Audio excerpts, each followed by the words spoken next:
그간 우려했던 소수정당의 공세가 시작됐습니다. 벌써부터 민주당을 향해 기계적으로 비례 순번을 내놓으라 하고 있습니다. 용해인 의원이 더불어민주당의 연동형 비례대표제 유지와 비례연합정당 추진 방침에 민주당과 소수정당의 의석을 서로 번갈아 배치하자고 제안했습니다. 또한 용해인이 상임선대위원장을 맡고 있는 새진보연합은 민주당에게 지역구에서도 선거연대를 하자는 제안을 했습니다.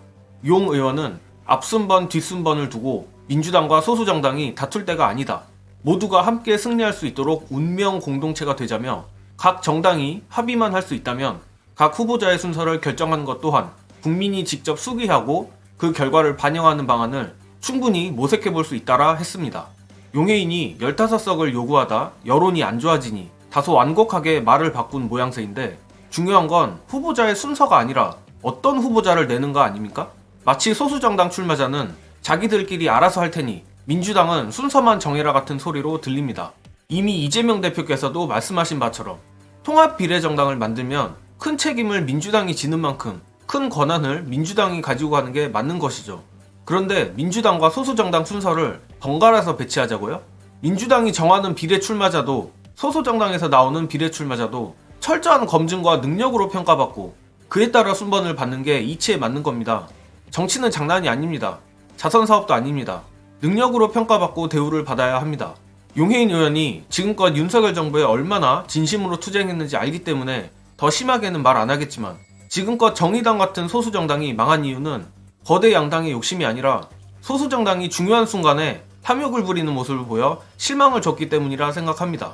용해인 의원은 지금이라도 이런 기계적인 비례 순번 요구가 아니라 검사 독재 청산을 위해 민주당 의원보다 더 선명하고 저돌적으로 투쟁할 테니 힘을 달라란 요구를 하기 바랍니다.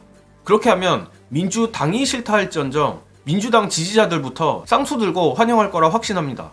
관련하여 민주당이 이번 비례대표 선거를 어떻게 준비해야 할지에 대한 명확한 기준 보시고 이야기 이어가겠습니다. 다만 저는 비례연합정당이 국회의원 후보를 선출하는 방식의 문제에 있어서는 민주당이 강하게 민주적 절차를 지키라는 제기를 해야 된다고 봅니다. 지난번 더불어시민당 했던 것처럼 땡땡땡 씨들에 의해 가지고 자기들 친분 관계에 있는 사람, 누군지도 모르는 사람 이렇게 만드는 과정으로 가면 안 됩니다. 그리고 용해인 의원이 이야기했던 것처럼 우리한테 15석 배정해 두세요. 우리한테 우선권 주세요. 이렇게 이야기하는 것도 저는 민주적 절차에 어긋나고요. 헌법과 법률에 어긋나서 범법자가 될 가능성도 존재합니다. 그렇게 하면요. 그래서 제가 주장하는 방식은 열린민주당이 했던 국민추천제를 도입을 했으면 좋겠습니다. 국민들이 뽑아야 됩니다. 민주당 지지자들, 야권 지지자들, 이재명 지지자들이 뽑아야 됩니다. 플러스 알파 해가지고 민주적 절차를 거치며 공화적 절차도 거쳐야 됩니다. 그 사람이 실력이 있는지, 그 사람이 살아온 인생이 실제로 실적을 내어가면서 이 민주당과 민주진보 세력의 집권에 도움이 되는 역할을 이제까지 오랫동안 해왔는지 그런 것들에 대해서도 종합적으로 평가하는 과정을 거칠 필요가 있다는 것입니다. 마침 오늘 민주당 정성호 의원이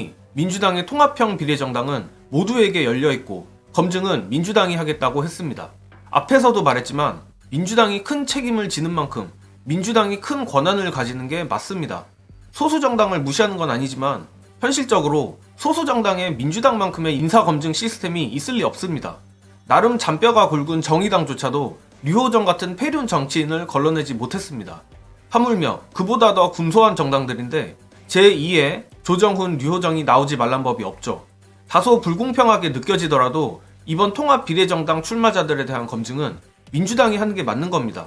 그럼에도 분명 소수 정당들은 어떻게든 오늘 용해인처럼 지분 요구를 이어갈 텐데 민주당은 이에 굴하지 말고 끝까지 냉정하게 검사 독재 청산이라는 대의에 맞게 선명하고 능력 있는 인재를 선발하길 바랍니다.